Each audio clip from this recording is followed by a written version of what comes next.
Harassment and workplace issues have been dominating the headlines lately, leading to the downfall, and some might even say comeuppance, of some very powerful people in our society in many walks of life.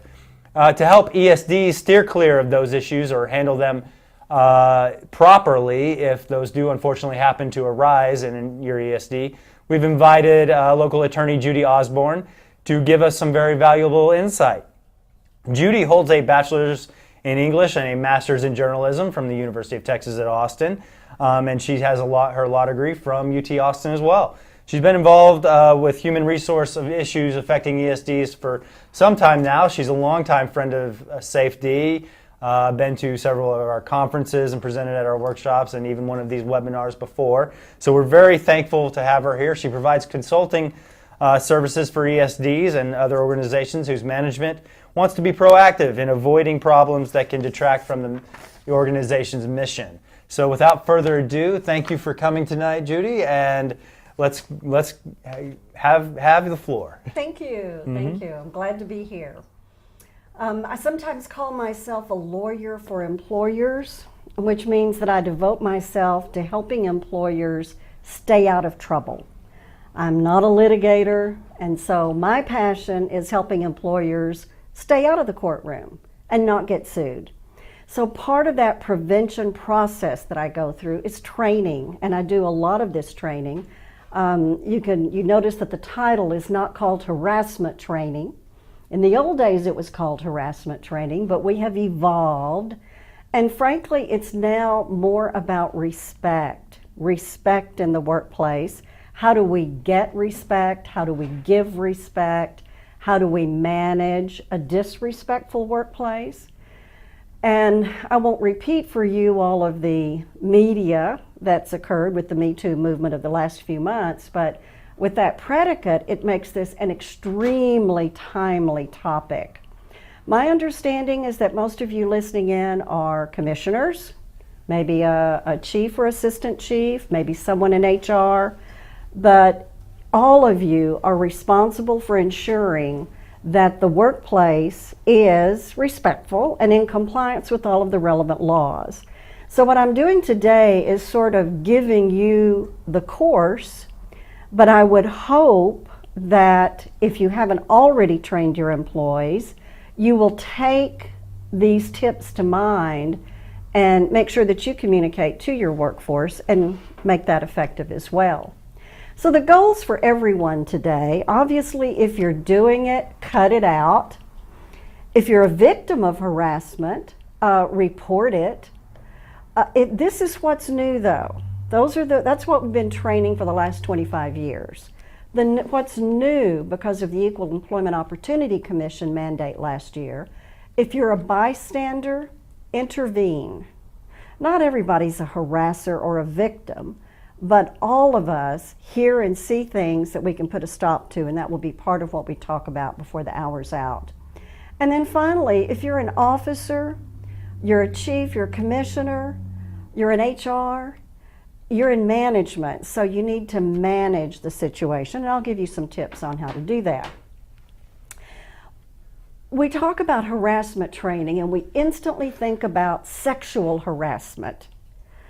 Because that is the most common sort of harassment, but it's not the only kind. And fire service, as I understand it, really has some unique attributes. More than most workplaces, in fire service, there is less variation in gender and race. Fire service, I don't know what the statistics are in Texas, maybe someone does, probably very largely male, largely younger, and largely whiter than other workforces. And the reason that becomes an issue is that harassment is not about sex or race. Let's talk about sexual harassment. It's not about sexual desire, it's about power. Harassment is about power. So how do you get your power? You get your power a lot of ways. You get your power from having seniority. You get your power from being an officer. You get your power from your personality. You get your power from being in the majority. So if younger and whiter and male is predominantly your workforce, then those who fall into other protected characteristics are those on whom harassment might be perpetrated. So if I were to ask you to list the protected characteristics that the law says are protected characteristics, in all my years of training, I have never had a group actually come up with the entire list. Maybe 3/4 of it, but I bet you can't name them all, so I'll show them to you. And we'll touch on each one of them. Age, race, color, gender, which has some components, including pregnancy, sexual orientation, and gender identity, religion, disability, military status, national origin, and the one nobody ever gets, even though it's been federal law since 2009, genetic information. So we'll talk about those. What makes them protected characteristics? It's because there have been laws passed that say, if you're going to hire me, employ me, or fire me, or promote me, or manage me, or train me, then you can't treat me differently because of these protected characteristics. So what's happened in the last year? Obviously the Me Too movement. And Americans over the last few months, it is clear through the polls, overwhelmingly support zero tolerance on sexual harassment. What has evolved that I find fascinating is how the generations look at it differently. Baby boomers, those of my era, just put up with it. It's always been there. You learn to work around it. You put on a smile and you just go along with it. The Gen Xers know what the rules are because we've had harassment training for quite a few years now. It's best practice to do that every couple of years at least in your workforce, but they don't report. But what has changed, just like we saw in the March for Our Lives last Saturday, and what we're going to see in this movement too of Me Too, millennials cannot believe that any of us have put up with all of this or are going to put up with it. So you couple that with the new EEOC mandate for bystanders to intervene, to speak up and stand up for others, and I think you're going to find a change in the willingness of employees to speak up for their rights and each other. I think probably of all the slides, this may be the most important. The one on 2 kinds of harassment. And I say it's the most important because from a legal perspective, those of you out there who are concerned about legal liability, you want to reduce your risk. And so when an employee writes a complaint or speaks up and says, I have experienced a hostile work environment, the problem with that is that we have fear in our hearts without analyzing which type of hostile work environment they've experienced. There are 2 kinds. The first kind is what I call lawful but awful. It means that it's legal, but it shouldn't take place. It's a management issue if it's happening. Things that are, the courts call it, they have said specifically, rudeness, petty slights, and annoyances may be inappropriate, but they are not unlawful. Bullying, unless you bully only one protected class, is awful but lawful. Things that are offensive, like one racist epithet or one sexual joke, but if it's not severe or frequent, that may not be unlawful either. And then finally, there's all kinds of inappropriate workplace behavior that's not even based on or motivated by a protected characteristic, and those are lawful. So when you first hear a complaint from someone, analyze it and figure out in your mind if it really is something that's going to fall into this second category, or if it's really a management issue rather than a legal one. The quick legal definition for unlawful harassment is that it has to be unwelcome, It has to be severe or pervasive, meaning serious or frequent, and it has to create a hostile, abusive working environment, or it involves a tangible employment action against the victim, along the lines of an officer saying, if you don't like that and don't do what I say, then I am not going to promote you. And then finally, it has to be based on a protected characteristic.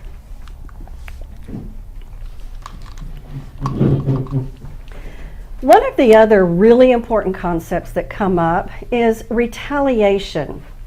And I mention this because even if an employee claims harassment and you determine that it didn't happen, employees now routinely, when they take a charge to the Texas Workforce Commission or EEOC, they also claim that they have been retaliated against for either speaking up with the complaint or participating in an investigation. I want to tell you a story from my hometown of Fort Worth, because that's where sexual harassment was invented, if you can call it that. Title VII of the Civil Rights Act back in the 60s said, don't discriminate based on sex. So that meant don't refuse to consider someone to be a firefighter because she's female, etc. But they took it a step further in the early 80s in Fort Worth. There was a bank with a bank vice president named Sidney and a teller named Michelle. Over a couple of years, they had sex about 40 times. Some of it in the bank vault. The New York Times called it the safe sex case. Sometimes they had sex outside of work. 40 times over 2 years. Then she loses her job because of poor attendance. And her lawyer sues for sexual harassment. And I'm a woman and I'm an employment lawyer, but my first thought, as yours, probably is Michelle. Michelle, give me a break. 40 times over 2 years, how can this be something you did not, quote, welcome? And what the U.S. Supreme Court said, which looked at all the facts, which are numerous, they said, no, she wasn't sexually harassed when she was fired. She was fired for her absenteeism. But she was sexually harassed while she was employed, because the judges said, if we, and these were 9 male judges, if we had been in Michelle's shoes, we would have reasonably believed we're going to lose our job if we said no to the boss. So if Sydney came to her and said, hey, it's 13 minutes till 7, let's go to the vault, and she said, be right there, sir, it doesn't mean she wanted to have sex with the boss. If a reasonable person would have reasonably believed her job was in jeopardy if she said no. In other words, like this slide says, just because someone voluntarily laughs at your jokes, doesn't protest when you put your arms around them, or complain when you call them a racial nickname, it doesn't mean they welcome the activity. So this case should be a wake-up call for most of us that just because someone seems to be going along with it doesn't mean they really want to. This is purely not a legal concept, but it's one that explains a lot to me. It's the concept of the secret bruise. You know, if I had a bruise on my upper arm right now, you wouldn't be able to see it because I'm wearing a shirt with a sleeve that covers it. But if you came up and popped me on the upper arm, I might experience some tenderness or a reaction. That's what I call a secret bruise, and I think most of us have one or more. We're sensitive about our weight, our height, our hair. We may be sensitive about our ethnic history. Some of those are protected, some are not, of course. But the reason zero tolerance makes sense at work is because we cannot know other people's secret bruises. So by taking the high road and remaining respectful and avoiding things that can hurt people, we comply with the law, and we also create a respectful workplace. There was one woman once in training who said, you know, I don't mind that the guys call me sweetheart or babe. She said, it doesn't bother me. And I believe her. I understand that, and I believe her. Another woman in the class, though, spoke up. Her secret bruise was, when she was young, her uncle molested her after first using those pet names with her. So that was particularly upsetting to her. I just would say that if you talk about the girls in the office or call anybody honey or sweetie or sweetheart or babe at work, I'm pretty sure you don't call the guys boys, and you're not calling your male colleagues honey, sweetie, and such. So it's a sexist thing. Talk about some protected characteristics. The first one of the most important, of course, and main reason we're here is sex, which is the same as gender. It includes several components. Obviously, just being male or female is part of it. That's gender. But the Congress, after they passed that law, about 10 years later, they figured out, you know what, it's only women that get pregnant. I think we need to amend the law and make pregnancy and childbirth a protected characteristic. Now, what that simply means is you can't hire or fire or reassign arbitrarily someone who becomes pregnant. So, for example, you've got a pregnant firefighter. What do you say to a newly pregnant firefighter? You say, congratulations, and then you go on. Because that's all that needs to be said until there's an apparent reason or a medical reason or a doctor's note that says you need to consider whether to make accommodations on the job. A couple of others that I'm going to put up there. Gender identity is who you are. Sexual orientation is who you love. And of course, we read a great deal about that in the news lately too. Without going into legal detail, the quick synopsis is, under the Obama administration, these were pretty clearly protected. Under the Trump administration, courts are still saying they're protected, but within the administration, different departments are coming up with different answers. So I don't know where this is headed, but if you look at your personnel policies, I highly recommend these two be specifically called out as protected under your policy. Because the question becomes, does it really interfere with the ability to do the job? And if it doesn't, then we simply ignore that characteristic. A couple of statistics I want to share with you. About half of all the workplace harassment is based on gender. So if you saw that list of 9 protected characteristics earlier, only one of them, sex or gender, accounts for half of the claims made to the Equal Employment Opportunity Commission. So that is why we put so much focus on it. But look at this one. 17% of those charges are filed by men. So if you're thinking, well, we're a workforce of 50 people and we've only got one woman in the office, so we're not probably going to have any sexual harassment complaints. Think about male-on-male sexual harassment. 17% of the charges are filed by men. Very, very few are filed by men against women. I've seen a couple in my career. It does exist.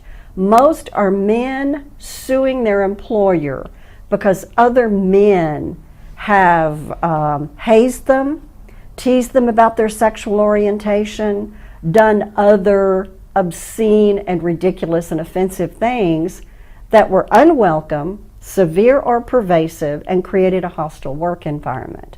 So the male-on-male thing is one to watch out for in your workplace in particular. So again, let's just check that definition of what is sexual harassment. It can be something you do, something you say, or something you show. Like it can be text messages, it can be calendars, it can be sketches, any visuals that are either unwelcome, no, not either, has to be all of these, unwelcome, based on gender, and enduring the harassment is a condition of continued employment, that implies that somebody in a position of power is requiring you to endure it because they have control over your pay, your promotions, your continued employment. We have called that quid pro quo, this for that. Or, the last one's an option to the third item there, the harassment is so pervasive or severe, and that can be by colleagues or by someone above you or below you or the public or the county commissioners. It's so severe or pervasive that it creates a hostile work environment that someone would consider intimidating and abusive. I do not know what these are, but I think they illustrate for me the concept of a body bubble. I think in general, a safe concept at work is to keep people at arm's length ordinarily. You can't imagine the stories I hear about someone leaning over a person of the other gender at a keyboard, kind of breathing heavily in their ear as they pretend to look at the monitor, or they brush up against them repeatedly from behind, or they give shoulder and neck rubs. And those are the kinds of things that may seem to be okay and seem to be welcome, but there almost always comes a point in time where the person who's the recipient decides they really never have liked it and they don't have anything left to lose, so they're going to speak up and put a stop to it. So basically, it's like that little book they used to sell years ago, Everything I Needed to Know I Learned in Kindergarten. If you can't say something nice about somebody, don't say anything, and keep your hands to yourself. That's pretty much what it amounts to. So let me share 3 more characteristics with you: national origin, race, and color. I love this illustration because it's a pair of twins. And they don't look like a pair of twins, but I'll tell you the story about them. They were both born to a British couple. He was of Jamaican descent, she was Caucasian. So you look at these kids and they share the exact same national origin. They're British. They have the same race. I don't know how you would describe the race, but they each were born of parents, the same parents, so whatever hyphenated race that is, they share, but they are a different color. And the point here is to illustrate that color is also a protected characteristic.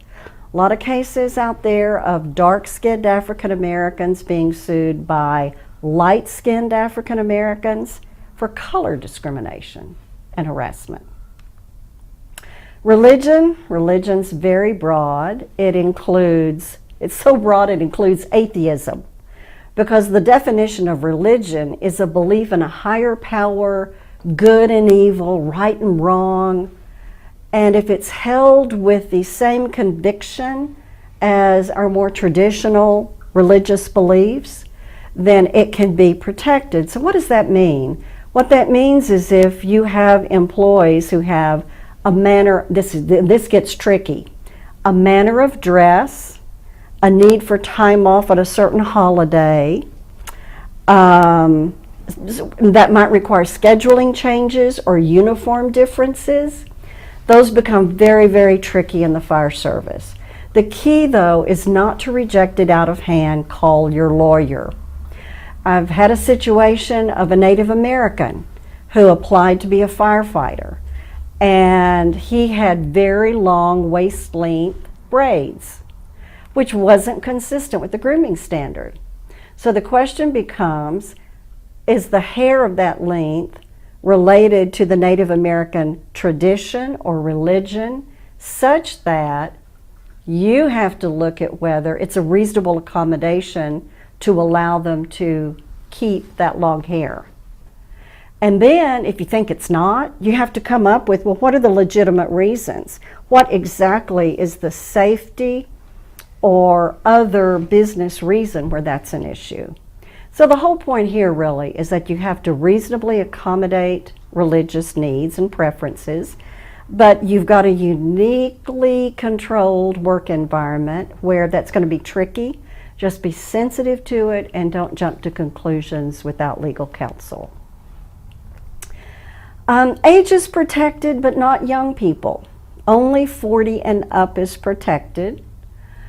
Usually comes up when someone over 40 is let go. And then, like it's human nature, we look at ourselves, I would look at myself and I'd say, well, it's not because I did anything wrong, you just don't like women and you don't like people over 40. And that is a natural human reaction. So doesn't mean you don't take the action you need to in a reasonable business way with discipline and logic and fairness and compassion. But it does mean that you are thoughtful when you let someone go who's 40 or over, and you're doing it for an objective business reason and not because of some preconception that at a certain age you can't be safe, you can't lift, you can't perform, you can't learn new software, etc. More protected characteristics. I think more than in most workplaces, in fire service, you have people who have military status. Either they have served or they're currently in reserves, and maybe sometimes they may be choosing to enlist or they get called up. So future military service. And if you look at the slide, you'll note that all three categories are protected, all three of them.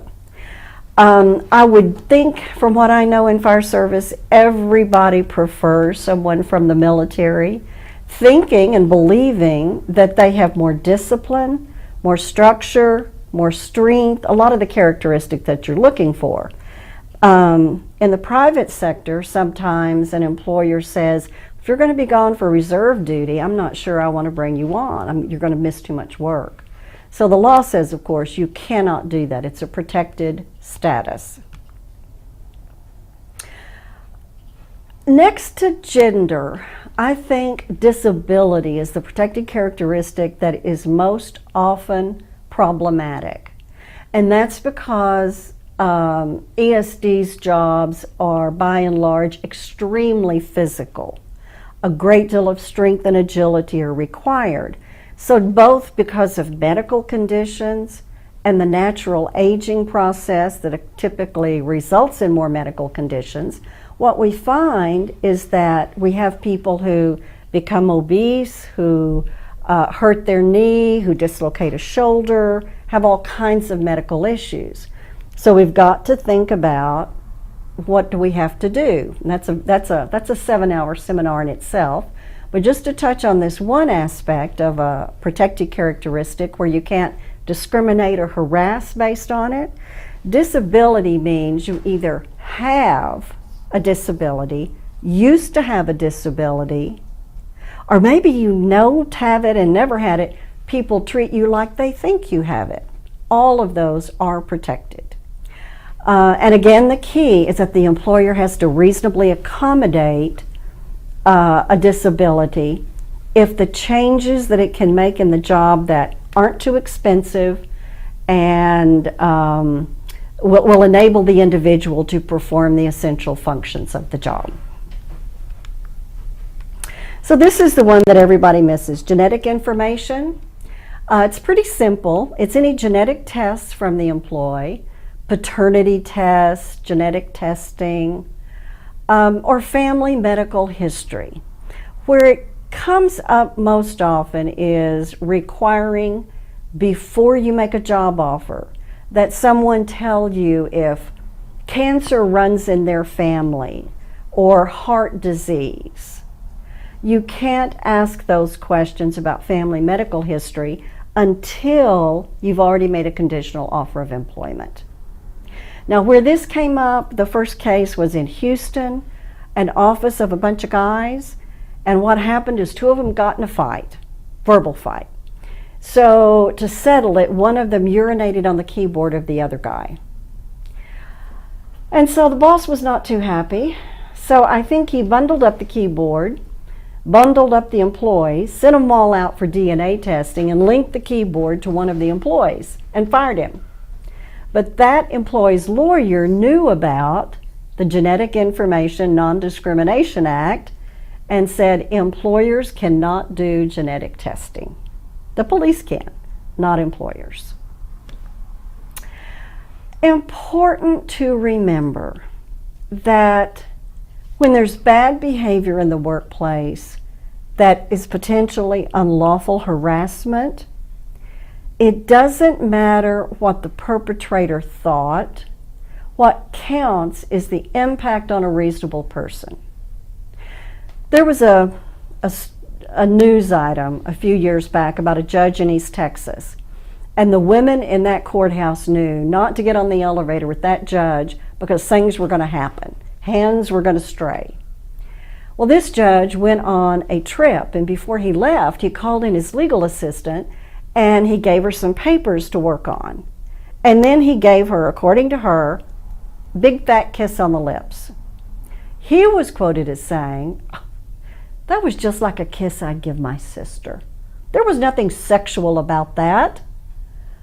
And that to me is a prime example of him believing that it was nothing sexual. He didn't mean to hurt her feelings or embarrass her or upset her. But the law says we don't care about that. If you kissed your employee on the lips, then the impact on a reasonable person is what counts. Not a reasonable woman, but a reasonable person is what counts.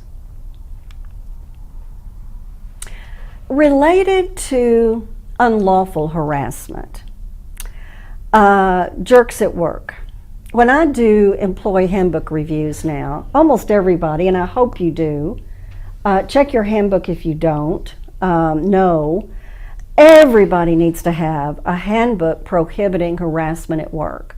And it needs to have a lot of important components in it. But one of the add-ons that I do is about abusive behavior at work. It's not unlawful harassment, it's back to that lawful but awful.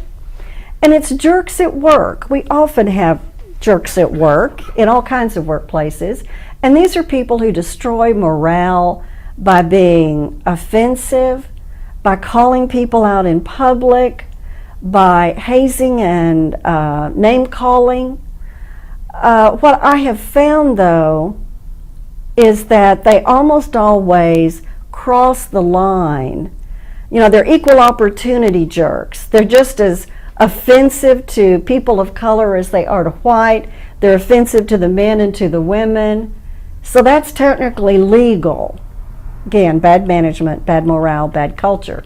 But it's legal. But they almost always cross the line. And they get somebody's nose out of joint, and that person wants to sue because they detested being treated so disrespectfully.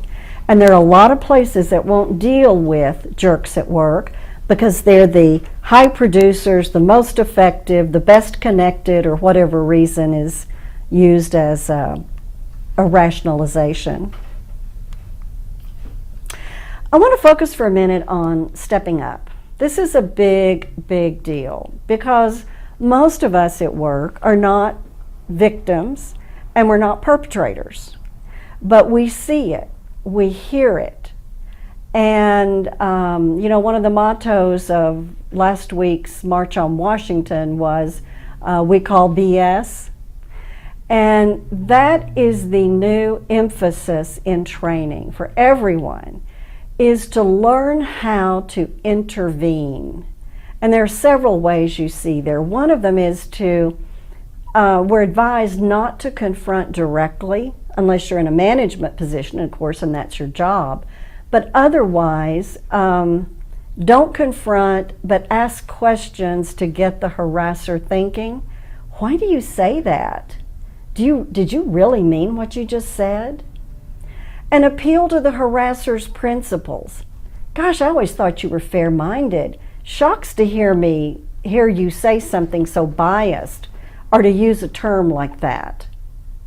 You can set limits on what you're going to tolerate. Draw a line that you're not going to stand for certain types of conversation, and that if it comes up, walk away. And one of the ones that's getting a lot of attention too is to disrupt the situation and support the target. I have seen videos, just for example, and by way of analogy, on a subway where a man is being rude and direct and confrontational with a Muslim woman. Someone else on the subway comes up and sits beside her and says, "Hey, where are you headed today? What do you think about the weather?" Just engage them in conversation to divert them from the harassment. Now, of course, that was for her protection and safety in a public area. For us, it means keeping people from violating the law. There was also, you may have seen it on YouTube, there's a very famous YouTube video about the snacker. And it was filmed live, as it happened, on a New York subway. And there was a couple, apparently in some sort of relationship, that were furious with each other on the subway, and they were kicking each other, and he was pummeling her and slapping her. And it was just really awful. And so this big guy, he had that in his favor, happened to have open a big bag of chips. And so he just takes the chips and munches on them loudly and kind of wanders over and gets between the two of them and just eats his chips. And that's called disrupting the situation. On a more practical level where we work, at a fire station, it would mean joking with someone probably, or just being very direct. You know, hey, it's 2018. That's not politically correct anymore. Or didn't you have that harassment training last week? Anything to diffuse and disrupt the situation. So what commissioners and officers and HR need to know, anybody who is in management of any sort, is it is true that workplace harassment too often goes unreported. And the reason it goes unreported is because management isn't trusted. Employees believe that they won't be believed if they speak up. Employees believe that if they speak up, nobody's going to do anything. And if they do speak up, they're going to be blamed for some part in it or retaliated against, losing their job, ostracized. And fire service is so unique because of the 24/7 environment. So much more bonding occurs that speaking up against someone else is almost considered a sin and a crime. But in 2018, it can also be against the law not to speak up and try to prevent harassment. Another thing is that commissioners, of course, are the organization. Ultimately, if you talk about an ESD, the commissioners are where the buck stops. And whatever they say and do is what the organization has said and done. But also, there's a law of agency, which is a concept in every state's law, that the people on the ground appointed to run an organization are agents of the organization. So what the officers and the chief and assistant chief say and do are what the ESD did, because they have been appointed with authority to run day-to-day operations. So I would urge all of you who are commissioners to, number one, make sure that the ESD has a current, good harassment policy that talks about confidentiality and retaliation and names the protected characteristics, and that names at least 2 avenues where someone can go to report. You never have, bring it up the chain of command. Well, what if the officer above you is the one perpetrating it? So that doesn't work. EELC says you have to have at least 2 avenues. So that's, as agents of the organization, I think is what you need to do. And it starts at the top. When you hear commissioners, chiefs, and officers really articulating what the culture should be and what they want it to be and what they're striving for, and if they take the time and money to have trainers come in and teach people how to have a respectful workplace and what it means to comply in 2018, then that will filter down and create a culture of respect. So what do you do with an employee complaint? And this is more for, I guess, chief and HR ordinarily. Treat it with open arms. It may be a rumor, it may be something that sounds ridiculous, but treat it with respect until you know what the facts are. And the statistic that strikes me is that 90% of complaints that go to the state or federal government or the courtroom were first reported internally in an organization. That means the organization had an opportunity to solve it, divert it, resolve it. So if you don't have a policy and you don't have training and you don't have a culture of respect, more of your complaints won't be made internally, and even those that are, if they're not handled receptively and appropriately and promptly and effectively, then they're going to go outside and you'll have a federal case. I would urge that your policy provide that either certainly chief would be one person named. You could say, report your complaints to chief or any officer. My hesitation with that is that unless your officers have been trained on how to recognize a harassment complaint and what to do with it, then you are more at risk saying, bring it to any officer. So if you have HR, somebody dedicated to that and trained to recognize and respond to a complaint, that's fine. But you got to have at least 2 people in the organization. I also think that your policies have to provide that if the person who is being accused is the fire chief, then there has to be an understanding they can go directly to the board president.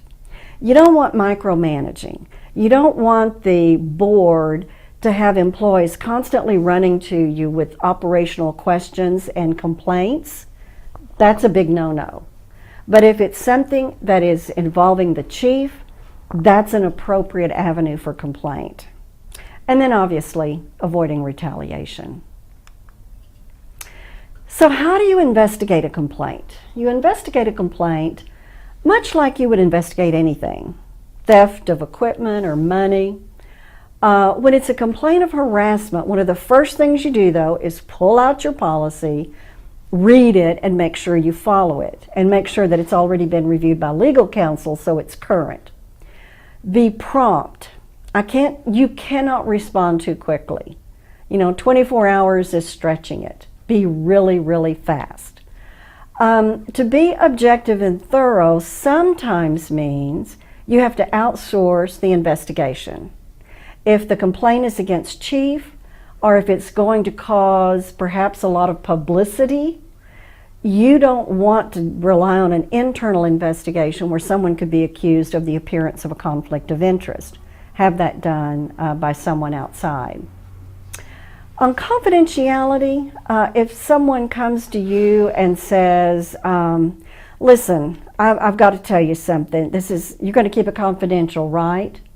Our heart sometimes says, well, of course I'll keep it confidential. You can trust me. But you cannot, in a harassment complaint situation, or fraud or embezzlement or other illegal activity, promise to treat it confidentially. You just can't. It's against the law.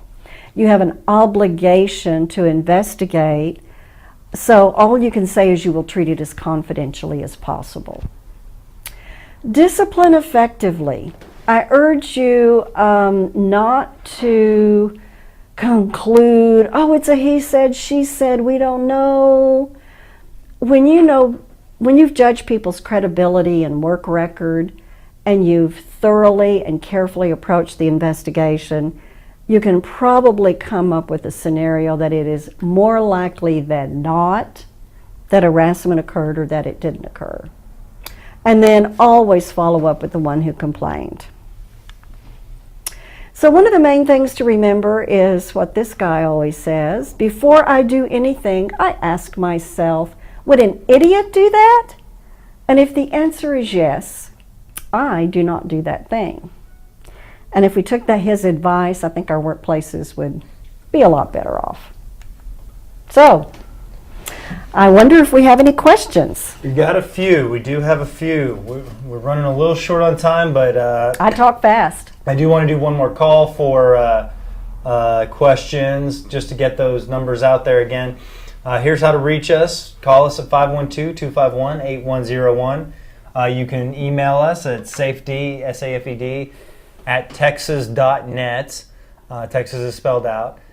Text me here in the studio, 512-567-0857. Normal text messaging rates may apply, and do not call that number, please. I cannot answer you. And you can fax your questions into 512-251-8152. So, let's get down to it. We do have a couple before we get us out of here. Okay, so I want to go back to the very beginning, what you said was your most important slide, the awful but lawful harassment. You talked about rudeness, pettiness, or annoyances, right? Mm-hmm. Those are three, it sounds like, pretty hard to define: rudeness, pettiness, and annoyance. Those are three kind of hard things to define. Would you say, and the reason I'm asking is it sounds like there's sort of an objective standard here, and would you say it's what a reasonable person defines as rude, annoying, or petty? I think that's a fair way to put it. You know, in a way, too, it's like pornography. It's hard to define, but you know it when you see it. Justice Potter Stewart. And when someone's a mean, arrogant, irritable bully toward you with abusive commentary on you, if you're a reasonable person in reflecting on that being offensive, that's kind of the definition. You're right. And the reason I bring that up is because I want to get it out there that there's an objective component to this. So you, the commissioner who is called to maybe investigate one of these things, it's not so much what they feel. There's also a subjective component. And you talked about the secret bruise, and some people may take things differently than others may and be offended differently. But there's an objective component too.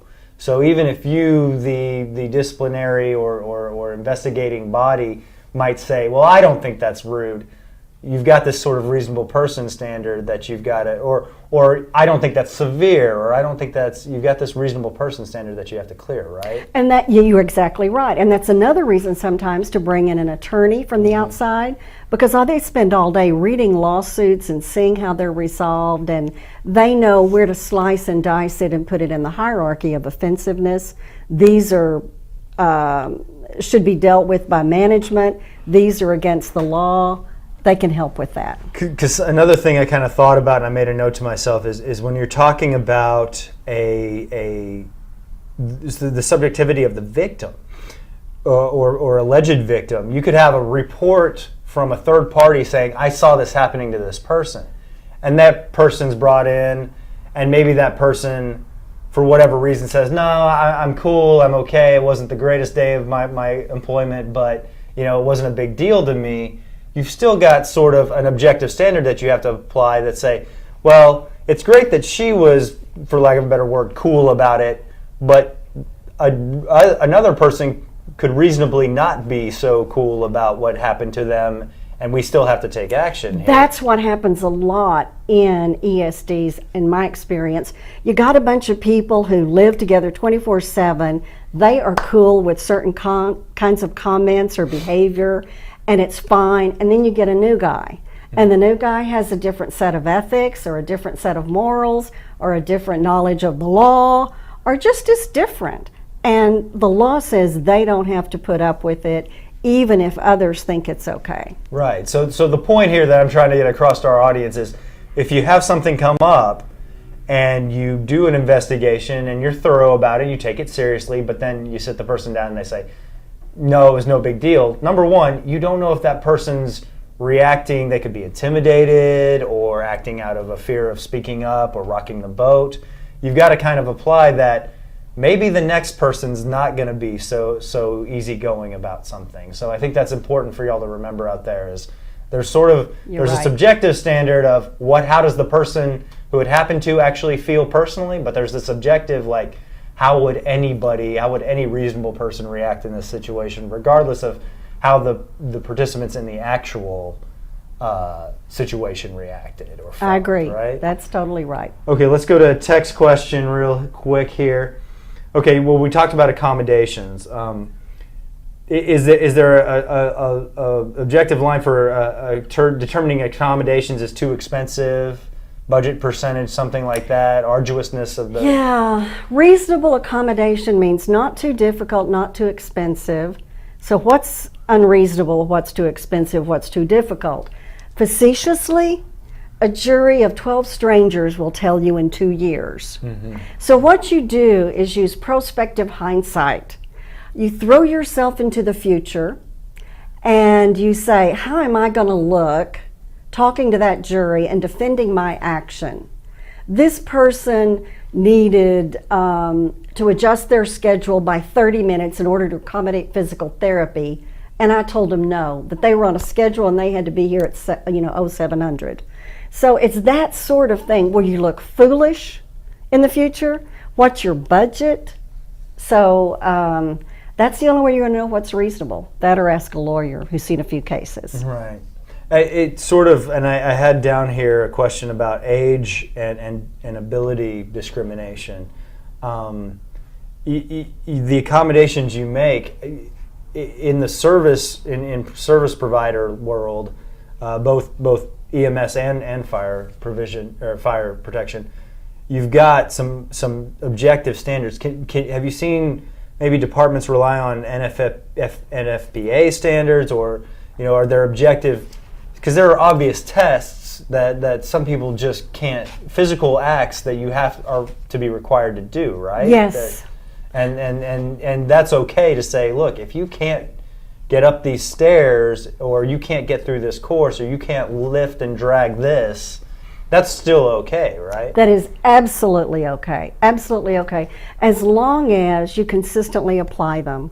The trap we run into sometimes is that some people get older, maybe not as agile, and you let it go and you let it go and you let it go, and then you bring down the hammer on one person. That's not fair. You've got to treat everybody equally and keep those standards in mind and periodically hold people to them. Okay, a question about disability. Is learning disability something a protected category? It is. Learning disability is a protected category, and one of the accommodations, what you do, the obligation is to have an interactive conversation with the employee. And you talk about it, and you get medical documentation on what their physician says about what would work. One of the things sometimes is you may give me oral instruction, but my physician says if you follow up with it in writing to me, confirm it to me in an email, yeah, it's a little more trouble for you, but it helps me remember and understand. That could be a reasonable accommodation. So we talk about how there are tests that the physical, that service providers and first responders have to be able to physically pass just to do the job. What if, there are written tests that these folks have to take? Is a learning disabled person able to get more time or some sort of accommodation just to get the job? Or would they be able to get... That's a standard accommodation, you're right, to either give them more time. That's probably the classic. And even lawyers, when they're sitting for the law school exam to get their bar exam passed, they sometimes get more time if they have a learning disability.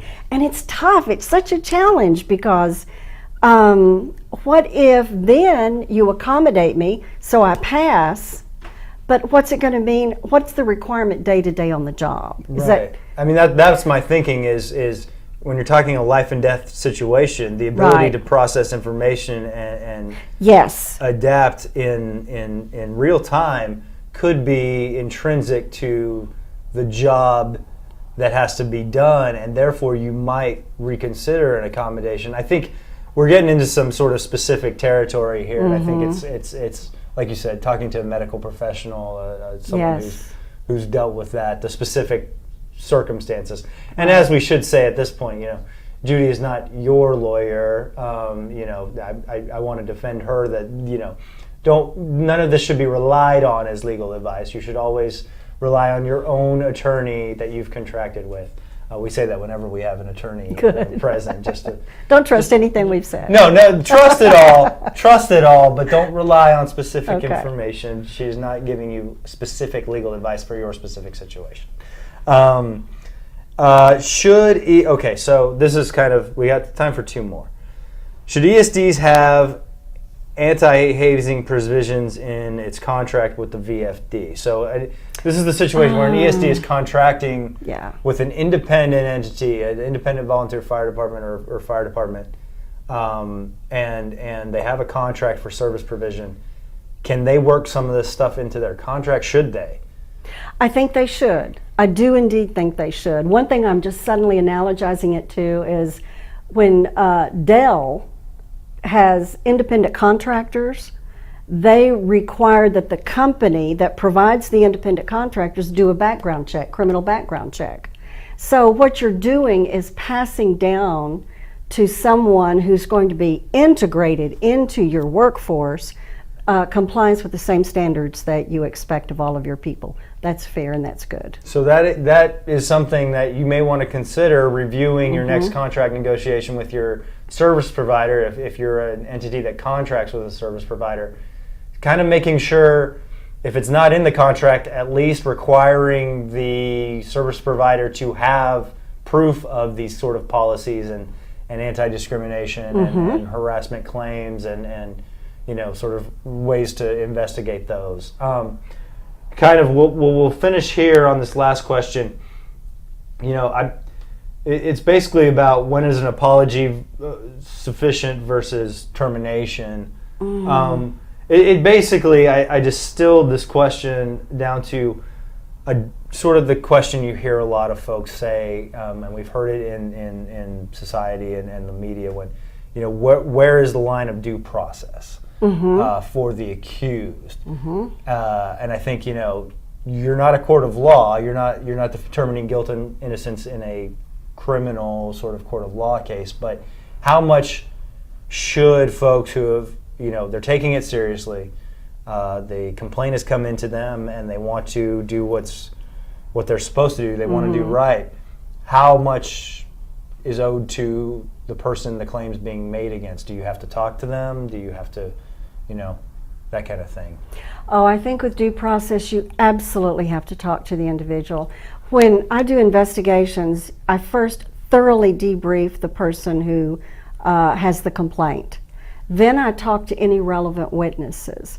Then the last person to talk to is the accused, because at that point, you have everybody else's stories, texts, evidence, and you have a sense of some good questions to ask. And so when you have that last interview with the accused, you're not calling them in to fire them or discipline them. You're calling them in to have a dialogue. You have questions, you want to hear the answers.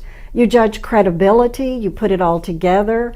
You just do your best with another person working with you. You don't do it alone, so that you're fair and compassionate, and you're thinking about how the rest of your workforce is going to be once you have dealt with this situation. Sure.